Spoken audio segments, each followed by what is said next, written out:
الشوق يبقى في اغترابي فقير في الحياة من الصحاب ومن يأمنك يا دنيا. Bapak Ibu rahiman rahimakumullah taala, kita melanjutkan kajian inti kita, yaitu masih menyambung tema yang kita sampaikan pada ahad yang telah lalu, yaitu 3 golongan manusia yang mereka merusak tatanan kehidupan ya di dalam ajaran Islam. Mereka merusak, menghancurkan kemuliaan Islam. Dan ini disampaikan oleh yaitu Sayyidina Khalifah Umar bin Khattab radhiyallahu an, yang dimana khalifah yang kedua ini pernah bertanya kepada Ziyad bin Hudair, yang dimana pertanyaan itu Umar sendiri yang menjawab ya. Hal ta'rifu mayadimul Islam.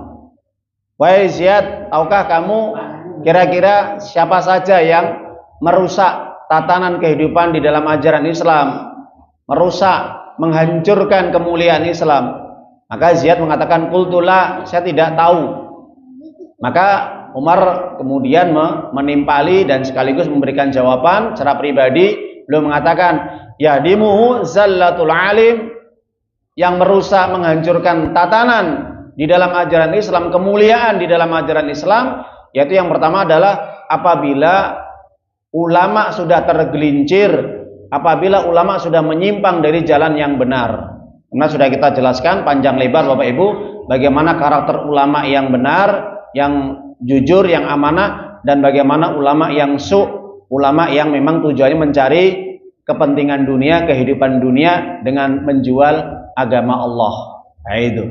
Dan contoh-contohnya ada di dalam Al-Qur'an, terutama yaitu seperti Bal'am bin Bauro yang disebutkan di dalam surat Al-A'raf surat ke-7 175. Dan memang kalau realita kehidupan yang sekarang ini ya, ada ulama yang memang ulama ya, akhirnya menjadi murtad dia. Padahal dia orang yang cerdas, pinter, ahli hadis. Siapa namanya? Abdullah Al-Qasimi. Ya, jadi Abdullah Al-Qasimi ini merupakan ulama abad sekarang, Pak Bu, yang hidup pada era tahun sekitar 1950-an. Dia lahir 1907, kemudian dia belajar di Kairo, Mesir. Ini lahirnya di Arab Saudi memang. Ini terkenal, jadi bisa buka nanti ya, browsing itu. Jadi Abdullah Al-Qasimi ya, itu luar biasa dulu ulama yang betul-betul memberantas kesyirikan, bid'ah, khurafat, takhayul, ya, betul-betul memperjuangkan agama Allah. Tapi di akhir hayatnya sebelum dia meninggal dunia, dia sempat murtad. Murtadnya kenapa? Dia kembali kepada dia masuk ajaran ateis. Padahal dulu dia membantah ateis, akhirnya menjadi seorang ateis. Ya itu, tidak percaya adanya Allah Azza wa Jalla, adanya Tuhan. Nah ini, jadi memang ya yang bolak-balikan hati itu Allah ya. Ya muqallibal qulub sabit qalbi ala dinik. Apapun hidayah itu adalah kehendak Allah. Ya, itu urusan Allah. Maka mungkin kalau kita ambil pelajarannya, si Abdullah Qasimi ini memang ada di dalam dirinya indikasi ya, ada yang menyebutkan dari para sebagian ulama ini, ketika dia menjadi ulama yang tenar, yang terkenal, pinter, cerdas, hebat, suka membantah berbagai ajaran-ajaran yang menyimpang dari kebenaran, dari Al-Quran dan Sunnah, seperti kesyirikan, khurafat, takhyul, bid'ah. Kemudian semakin dia terkenal dengan kecerdasannya, kepawaiannya, kehebatannya, maka yang terjadi mungkin ada rasa sombong di dalam dirinya. Ini yang bahaya, Pak Bu. Jadi kalau sudah ada rasa kibr, istikbar, kesombongan ya, ini bahaya. Iblis bisa kemudian menyelewengkan niatnya, tujuannya, dan masih banyak lagi. Maka tugas iblis adalah bagaimana merusak niat dan juga menggelincirkan manusia, menyesatkan manusia dari jalan yang benar. Yang terjadi kenyataannya Abdullah Al-Qasimi akhirnya mati dalam kondisi dia murtad, keluar dari ajaran Islam. Kenapa? Karena akhirnya dia memilih menjadi seorang ateis. Naudzubillah min dzalik ya. Siapa yang bisa menjamin ya, kehidupan seorang kecuali hanya Allah, terutama masalah hidayah. Makanya benar kata Allah SWT ya, Allah katakan di dalam banyak ayat ya, kalau kita lihat seperti lillahi ma fis samawati wa fil ardi yaghfiru liman yasha wa yu'adzibu liman yasha. Jadi Allah juga nanti akan memberikan rahmat, memberikan ampunan bagi siapa yang dikehendaki, dan akan menyiksa bagi siapa yang dikehendaki. Yahdi mayasya wa yudhillu mayasya. Juga Allah akan memberikan petunjuk bagi siapa yang dikehendaki dan akan menyesatkan siapa yang dikehendaki. Nah, ini contoh Pak Buge, dalam kehidupan abad sekarang ini ternyata seorang ulama pun itu tidak lepas daripada menjadi orang yang murtad, keluar dari ajaran Islam. Ya, kenapa? Ya mungkin dia sendiri jauh dari hidayah Allah, mungkin ada kesombongan dalam dirinya, ada mungkin rasa angkuh dan yang lainnya, sehingga itu menjadikan dia tergelincir ke dalam kesesatan dan penyimpangan. Maka ini yang merusak Islam akhirnya, merusak ajaran Islam, merusak tatanan Islam, merusak kemuliaan Islam. Apalagi kalau sudah ada ulama-ulama yang mereka berani menggadaikan, menjual agama Allah untuk mencari kepentingan kenikmatan dunia, menyelewengkan, menyembunyikan ayat-ayat Allah, ya, menyembunyikan kebenaran dan yang lainnya lah itu. Kemudian yang kedua, Bapak Ibu para jamaah yang dimuliakan oleh Allah Subhanahu wa taala, Umar bin Khattab menyampaikan yang merusak, menghancurkan tatanan Islam, kemuliaan Islam, sehingga umat Islam ini banyak yang tersesat, yaitu munculnya orang-orang munafik yang pandai ketika mereka menyampaikan Al-Quran. Nah, itu. Atau yang dikenal dengan istilah jidalul munafik bil kitab. Jadi orang munafik yang dia mendebat, selalu menyampaikan untuk kepentingan dirinya dengan hujah atau dalil Al-Quran. Yang tujuannya itu apa? Untuk membenarkan dirinya, keburukannya, kesesatannya, penyimpangannya, tapi dengan menggunakan dalil Al-Quran. Lah ini orang-orang yang pinter, Pak, bersilat lidah, pinter juga berkhutbah, pinter juga untuk berdalih bukan berdalil ya. Ya, para jamaah Bapak Ibu yang dimuliakan oleh Allah SWT, kalau kita lihat bahwa memang Al-Quran itu 14 abad yang telah lalu sudah menyampaikan, ya, bahwa sifat karakter orang munafik itu luar biasa jahatnya. Orang munafik itu lebih jahat daripada orang kafir, Pak. Gini mboten, Pak? Iya. Karena sampai-sampai ada seorang ulama besar ya, Syekh Dr. Abdullah Azam mengatakan, jadi kekalahan umat Islam, kaum muslimin, kalau dilihat dari sejarah ya, bahkan mulai pada zaman Nabi sampai setelahnya generasi Khulafaur Rasyidin dan juga generasi kerajaan-kerajaan Islam, maka mereka itu bisa hancur, bisa runtuh, bisa kalah dari orang-orang kafir itu tidak lepas terlibatnya orang-orang munafik. Ya. Jadi orang munafik itu punya peran besar, Pak Bu, luar biasa. Karena biasanya orang munafik itu otaknya lebih encer, lebih cerdas, lebih gemilang. Ya. Karena yang dipikir itu apa? Keburukan, kejahatan yang ada di dalam pikiran dia dan dalam benak dia. Yang memang tujuan orang munafik itu orientasinya dunia, nggak mungkin akhirat, Pak Bu. Jadi orientasi, tujuan yang dicari orang munafik itu dunia, cuan, bukan akhirat, bukan pahala, bukan ridha Allah. Nah, itu. Makanya kalau kita kembali di dalam Al-Quran ya, saya sedikit akan mengutip sifat-sifat karakter orang munafik ya. Tidak banyak, tapi insya Allah 3 sifat ini yang mewakili dari sifat karakter orang-orang munafik ya. Dulu pernah kita bahas. Di antaranya sifat orang munafik itu yang pandai berkilah, pandai menipu. Nah, ini sifat karakter munafik yang menonjol, Pak. Pandai menipu, pandai berbohong. Ya. Nah, ini sifat orang munafik. Nah, ini sampai dijelaskan mulai kalau kita baca Al-Qur'an, Pak Bu nggih. Mulai ayat 8 sampai ayat 20, 13 ayat itu memang Allah tampilkan, Allah jelaskan di dalam firman-Nya itu khusus menceritakan sifat karakter orang munafik. Luar biasa ya. Sampai diawali ayat yang 8, wa minan nasi may yaqulu amanna billahi wa bil yaumil akhir wa ma hum bimumin. Di antara manusia ada yang mengatakan, kami beriman ya Allah. Padahal mereka tidak pernah beriman.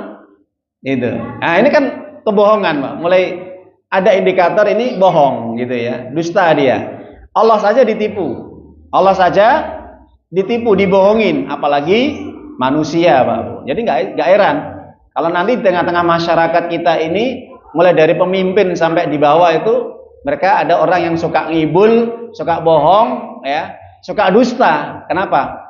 Ya, lumrah. Kenapa? Al-Quran sudah menceritakan 14 abad yang telah lalu bahwa setiap dalam kehidupan manusia, di setiap fase, di setiap zaman itu tidak lepas munculnya orang munafik ada di dalamnya. Ayo coba kita mau lihat pada zaman Bani Israel, Samiri itu orang munafik juga. Nah itu munafik itu, Samiri munafik sebenarnya kalau mau dilihat. Kenapa? Itu termasuk kaumnya Nabi Musa alaihissalam, tapi dia berani mengingkari, berani melawan perintahnya Nabi Musa, ya toh, dan akhirnya menyesatkan Bani Israel dengan membuat patung anak sapi yang terbuat dari emas. Nah, ini sejarah, Pak Bu. Akhirnya turun temurun juga sampai kehidupan Nabi Muhammad SAW, sampai kemudian Allah, ya, Allah abadikan di dalam Al-Quran ada satu surat namanya surat Al-Munafikun, surat yang ke-63. Nah itu.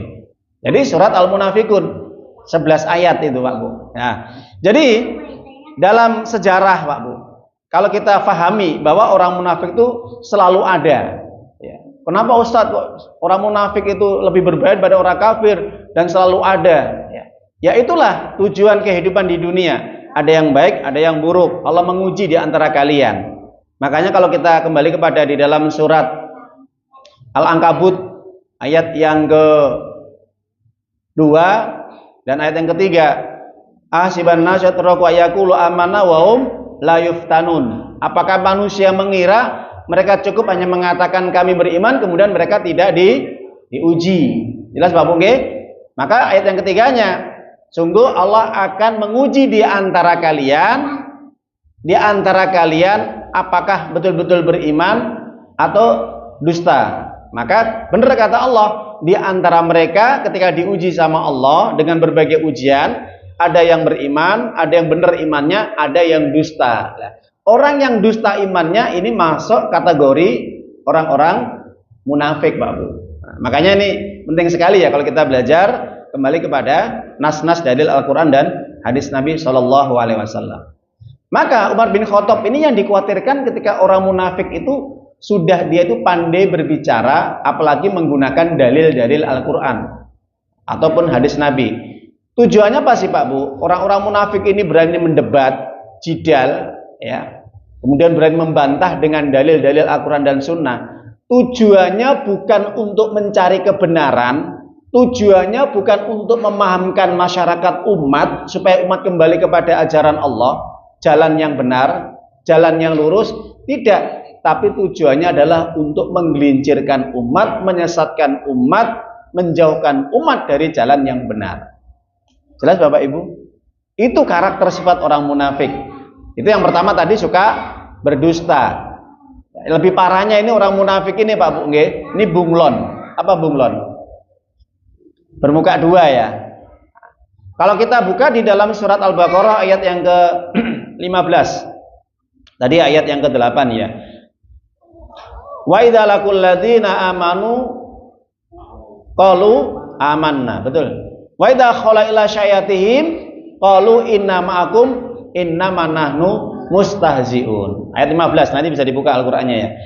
Jadi orang-orang munafik itu kalau dia bertemu dengan orang-orang beriman, dia mengatakan kami sama seperti kalian, podo berimani, ya podo salate, podo puasane, podo zakate, podo ngajine, podo jihate dan yang lainnya. Itu hanya penampilan luar saja, Pak Bu nggih. Ini penampilan luar orang munafik ini. Jadi orang-orang munafik itu selalu berkilah, ya. Dia selalu menampakkan keimanan mereka, artinya seperti orang yang muslim lainnya, ya mereka ibadah, ya sholat, ya puasa, ya zakat. Tapi apabila bertemu dengan waida khala ila syayatini, mereka kembali kepada pemimpin-pemimpin kafir, mereka mendukung orang-orang kafir, membela orang kafir, ya. Jadi kalau kita lihat contohnya misalkan ketika terjadi penjajahan, pembantaian, genosida kaum muslimin di Palestina, maka akan di situ akan terlihat tampak ya seperti Monik ini ya. Ini di antara salah satu orang-orang munafik tulennya itu. Kenapa? Dia terang-terangan membela Israel. Jadi kalau ada orang Islam juga nanti dia latah membela Israel, ya, yang disalahkan umat Islam, alasannya Hamas ini dan itu, maka jelas ini sudah masuk kriteria sifat orang munafik. Nah, kenapa? Maka orang munafik itu lebih condong, lebih membela, cenderung kepada orang-orang kafir, orang-orang musyrik daripada kaum muslimin. Maka sampai-sampai dikatakan oleh Allah SWT, orang munafik laki-laki dan perempuan itu mereka berkolaborasi, Pak Bu, berkolaborasi, bekerja sama ya. Sifat yang kedua apa? Orang munafik itu mereka berusaha untuk mencegah yang baik dan mengajak yang maksiat atau kemungkaran atau dosa. Sampai seperti itu Pak Bu. Maka turun surat At-Taubah surat yang ke-9 ayat 67. Apa kata Allah? Al-munafiquna wal munafiqatu ba'dhum min ba'din ya'muruna bil munkar wa yanhauna 'anil ma'ruf wa yakbiduna aydiyahum nasallahu fanasiyahum innal munafiqina humul fasiqun. Luar biasa, Pak. Kalau kita menghayati ayat-ayat Allah ini, kadang-kadang kita ya miris, Pak. Takut sekali ya. Orang-orang munafik laki-laki dan perempuan satu sama lain sama mereka, bekerja sama, berkolaborasi. Orang lanang, orang wedok, selama ada kemunafikan dalam hati mereka itu, mereka akan tampakkan kalau ada kebaikan, kebenaran, mereka nggak seneng, Pak. Mereka nggak cocok, maka berusaha untuk menghalang-halangi kebenaran. Misalkan ketika ada orang yang mengajak kepada kebaikan, berdakwah di jalan Allah, menyampaikan yang hak kebenaran, ya, mengajak orang kembali kepada tauhid, kepada Al-Quran dan Sunnah, maka orang-orang munafik itu nanti tampil, Pak. Tampil berusaha untuk menghalang-halangi supaya jangan sampai kebenaran itu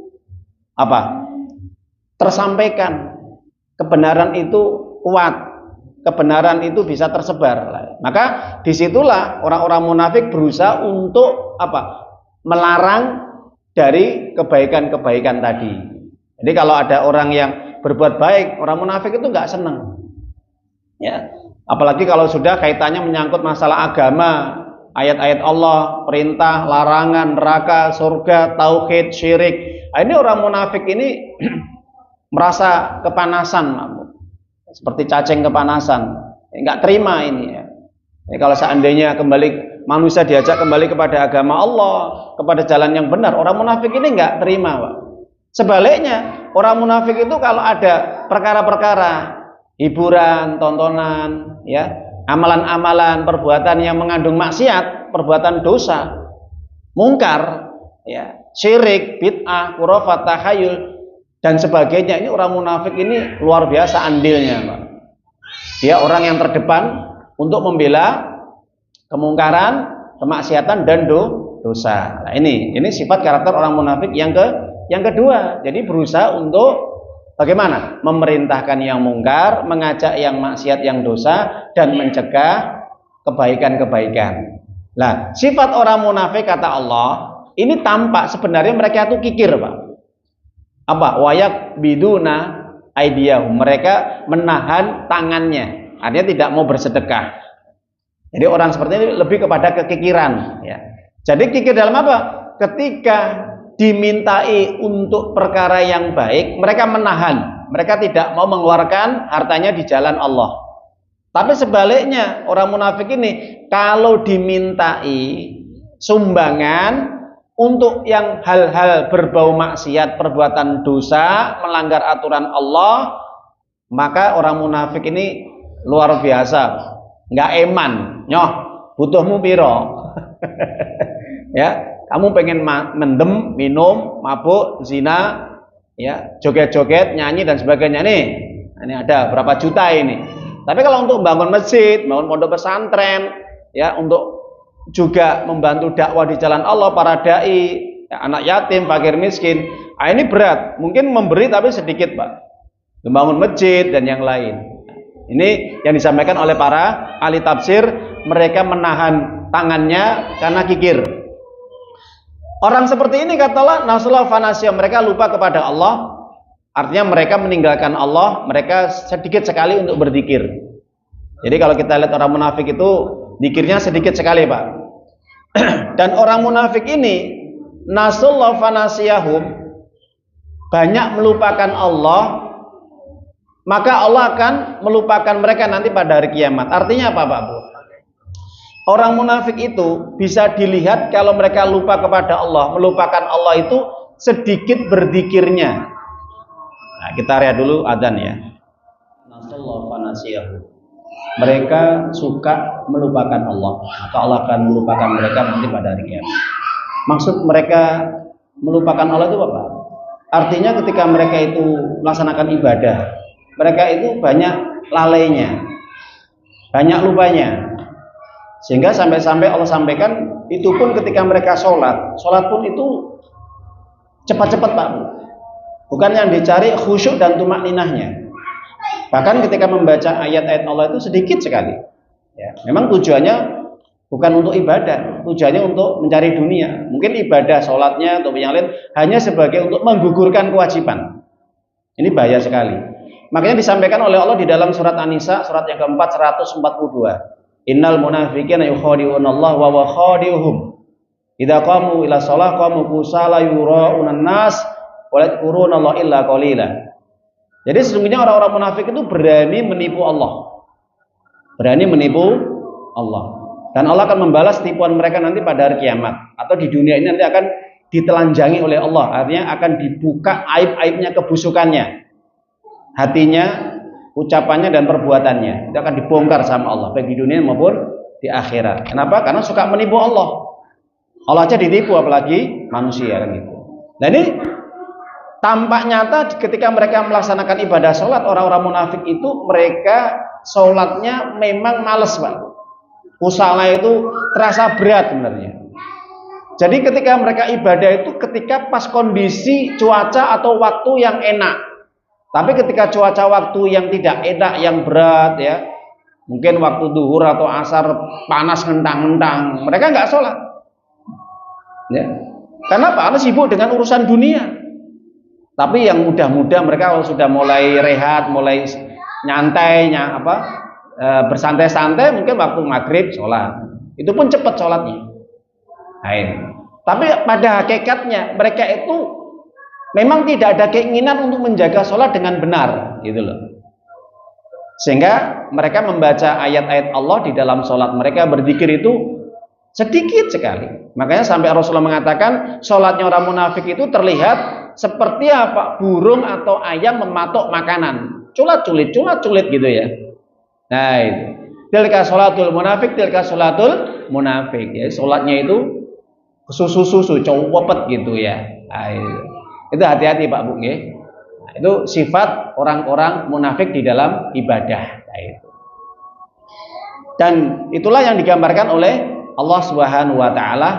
Mereka berusaha untuk menghalang-halangi orang menyampaikan kebenaran, menyampaikan dakwah agama Allah. Mereka berusaha untuk menghalang-halanginya. Dan mereka senang dengan perbuatan maksiat atau dosa atau kemungkaran di tengah masyarakat.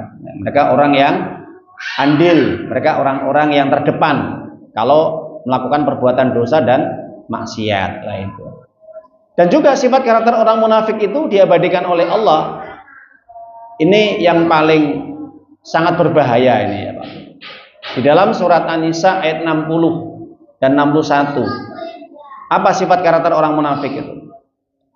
Sifat orang munafik itu kalau diajak supaya kembali kepada hukum Allah, mereka nggak mau. Jelas ya? Diajak kembali kepada hukum Allah, maka dia mau. Diajak untuk menjalankan syariat Allah secara kafah, secara keseluruhan, mereka tidak mau. Kenapa? Karena menurut pemikiran dan pandangan mereka, nanti kalau Islam ini mengatur kehidupan mereka, mereka tidak akan bisa bebas untuk melakukan yang namanya pelanggaran. Jelas Bapak Ibu? Makanya ketika saya pahami itu ayat Allah, kenapa sih orang munafik itu nggak mau diajak kembali kepada aturan hukum-hukum Allah, syariat Allah secara total, keseluruhan, kafah? Oh iya, ternyata orang munafik tidak akan bisa bebas. Yang biasanya orang munafik ini melakukan perbuatan dosa, pelanggaran, mereka akhirnya apa? Terbelenggu, tersandra. Saya merasakan, wah, ternyata betul ya. Allah itu luar biasa ketika menyampaikan sifat karakter orang munafik itu ya. Nah, itu. Nah, akan kita jelaskan ayatnya. Alam tara ilal ladzina yas'umuna annam amanu bima unzila ilaika wa unzila min qablik yuriduna ayyatahakamu ila tagut wa qad umiru ayyakfuru bih wa yuridu syaitan ayyudillam dolalam ba'ida. Surat An-Nisa 60 dulu ya. Hai Muhammad, apakah engkau tidak memperhatikan orang-orang yang mereka hanya akon-akon ngaku-ngaku beriman? Ketika mereka hendak untuk diajak kembali pada hukum Allah, ternyata mereka memilih untuk kembali kepada hukum taugut. Hukum taugut itu hukum yang selain Allah, itu hukum taugut namanya. Ya, mereka ingin supaya selain hukum Allah, mereka nggak mau mereka tidak mau hukum Allah, mereka ingin hukum yang dibuat oleh manusia, gitulah. Oke, secara akal dan nafsu manusia. Kenapa? Karena kalau hukum manusia itu bisa bebas, Pak Abu. Ditarik ulur kan bisa ya, hukum karet gitu ya. Tajam ke bawah, tumbul ke atas. Ini bahasanya Najwa Shihab ya itu ya. Lain. Jadi memang orang-orang munafik itu senang mereka diatur dengan hukum selain Allah. Karena kalau diatur dengan hukum Allah, mereka tidak akan bisa melakukan berbagai kemaksiatan atau perbuatan dosa atau pelanggaran. Nah, itu ya. Itu setan berusaha untuk menyesatkan dengan kesesatan yang nyata. Jelas ya? Artinya orang-orang yang mereka tidak mau diatur dengan hukum Allah itu sudah masuk perangkapnya syaitan, baik jenis manusia ataupun jin. Nah, ayat 61. Wa idza qila lahum ta'alu ila ma anzalallahu wa ila rasul ra'aital munafiqina yasudduna anka sududa. Muhammad, apabila engkau ajak mereka untuk kembali kepada agama Allah, hukum Allah, apa yang Allah turunkan berdasarkan kitabullah Al-Quran dan sunnah Rasulmu, kata Allah, apa yang terjadi Pak Abu? Ra'aital munafiqina sudduna angka sududa. Muhammad, engkau akan melihat orang munafik itu berusaha dengan sekuat tenaga untuk menghalang-halangi niatmu dan tujuanmu. Jelas? Nah, ini ayat Allah Pak Abu. Ini wahyu Allah. Allah mengkabarkan, ini loh karakter orang munafik. Hei Muhammad, perhatikan.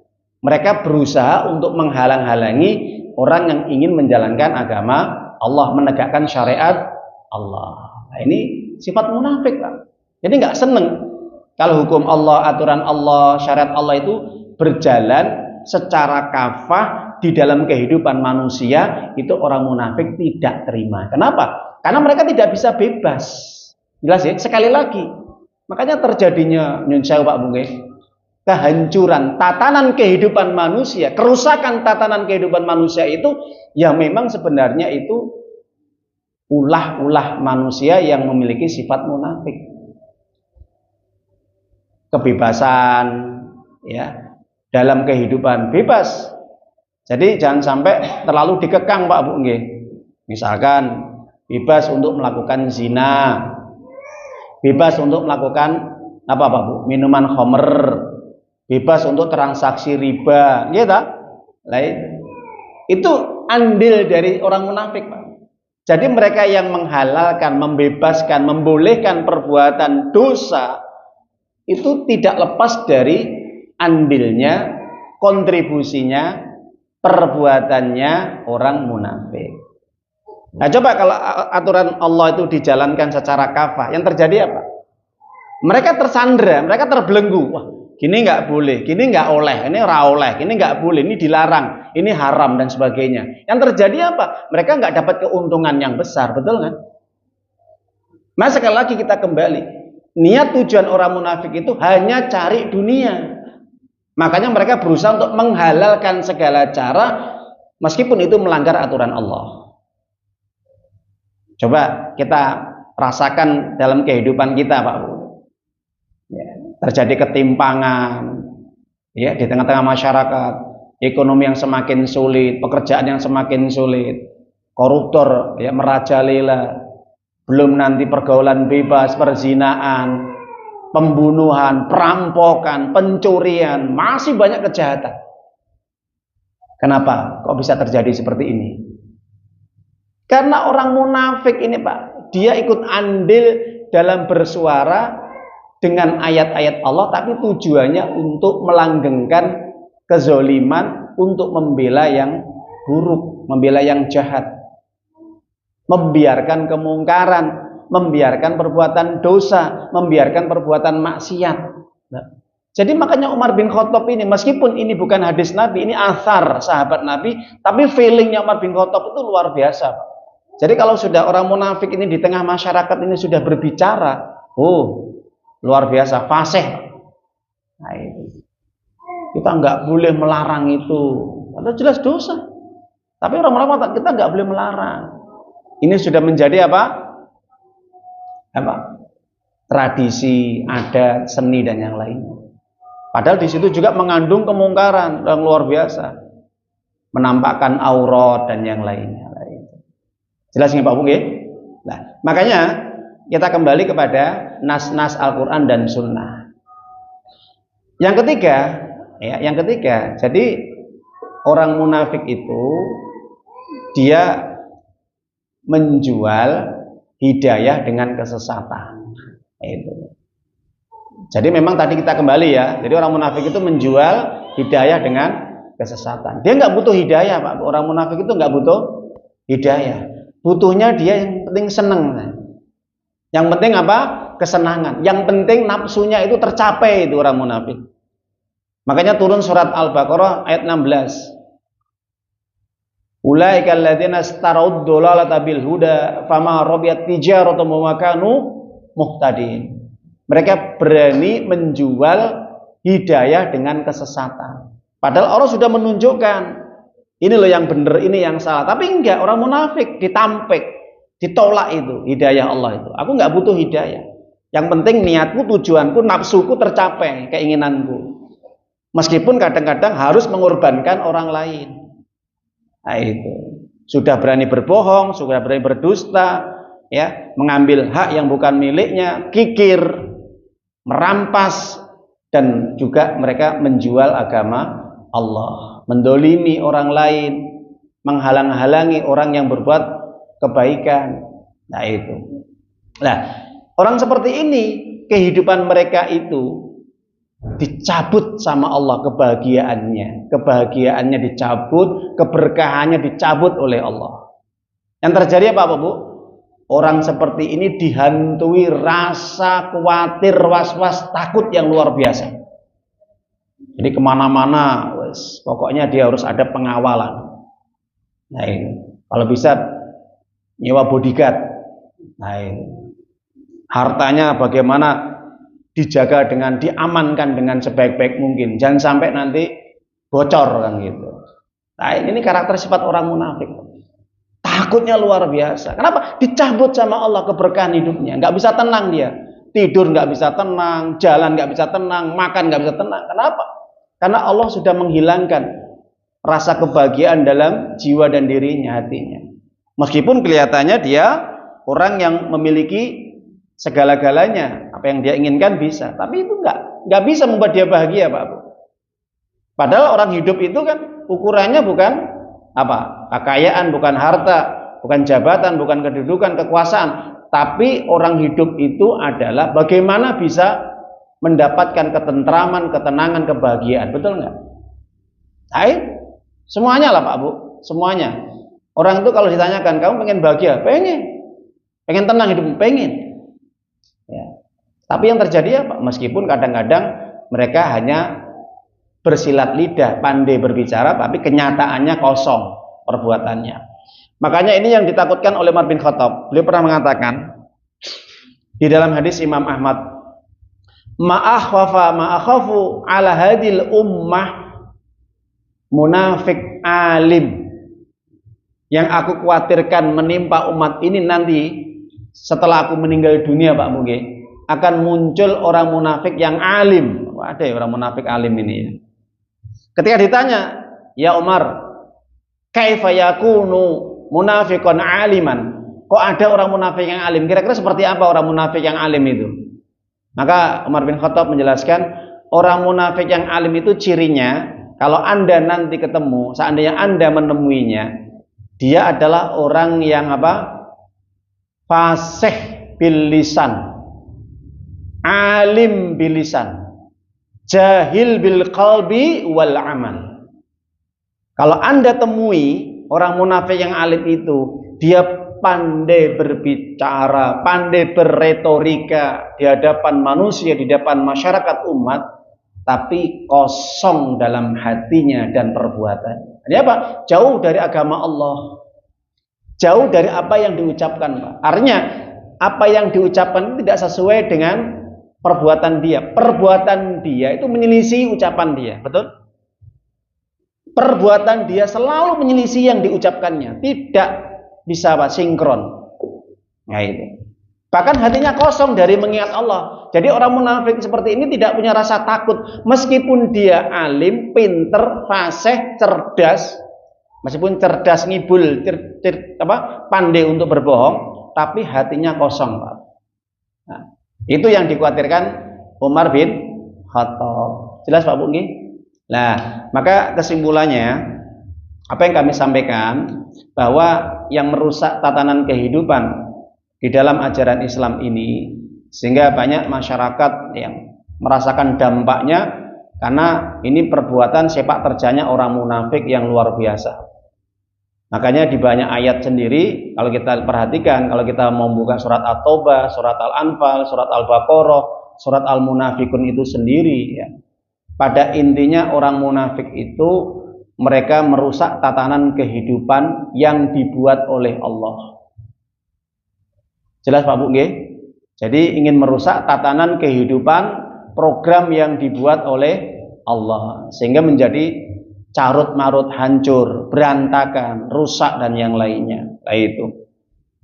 Maka sebelum kami tutup, para jamaah Bapak Ibu yang dimulakan oleh Allah SWT, Nabi sendiri sudah mewanti-wanti 14 abad yang telah lalu di dalam hadis Sahih Al-Hakim, di mana Nabi mengatakan, dan juga hadis riwayat Imam Ahmad, yakunu akhir zaman min ummati, akan nanti muncul di akhir zaman dari umatku, yang mereka dari umatku juga, kata Nabi, adalah yaitu apa? Munafik qura'uha, orang-orang munafik yang pandai membaca Al-Quran. Orang-orang munafik yang pandai membaca Al-Quran. Maksudnya bagaimana Ustadz? Gini ya, kalau kita kembali kepada penjelasan seorang ulama besar Al-Munawi, yang dia menjelaskan hadis tersebut, yang disebut orang munafik yang pandai membaca Al-Quran, ya. Al-Quran yang dibaca, Al-Quran yang dihafalkan, itu tidak bisa membentuk karakter dia sebagai orang yang takut kepada Allah. Jelas gitu? Gitu. Pinter baca Quran, Pak, fasih dia, bahkan hafalannya banyak, tapi dia tidak takut kepada Allah. Sebaliknya, orang seperti ini orang yang berani menyelisihi perintah Allah, ya. Berani menentang aturan-aturan Allah. Nah, ini orang munafik yang ahli Quran, yang pandai membaca Al-Quran. Nah, itu. Qura'uha. Qura itu korek, ya. Nah, itu. Ini hadis Nabi loh, nggih. Hadis Nabi ini, ya. Ya, coba jangan rasakan hari ini realita terjadi nomboten. Banyak orang baca Quran, tapi pada hakikatnya dia tidak selaras, tidak sesuai dengan apa yang dia baca. Bahkan sebaliknya, dia berani menentang, menyelisihi, menolak aturan-aturan Allah, hukum-hukum Allah, perintah-perintah Allah yang ada di dalam Al-Quran. Ini yang dimaksud oleh Nabi, muncul dari kalangan umatku yang mereka pandai membaca Quran, tapi di dalam hati mereka ada kemunafikan. Jelas Bapak Ibu? Ya, semoga bermanfaat apa yang kita kaji pada malam hari ini. Semoga ini bisa menambah daripada pemahaman kita terhadap agama Islam, terutama kandungan di dalam Al-Quran dan Sunnah-Sunnah Rasul, dan perkataan para ulama, terutama asar sahabat Nabi yang mulia Umar bin Khattab. Pada akhirnya, marilah majelis ini kita akhiri dengan bacaan hamdalah.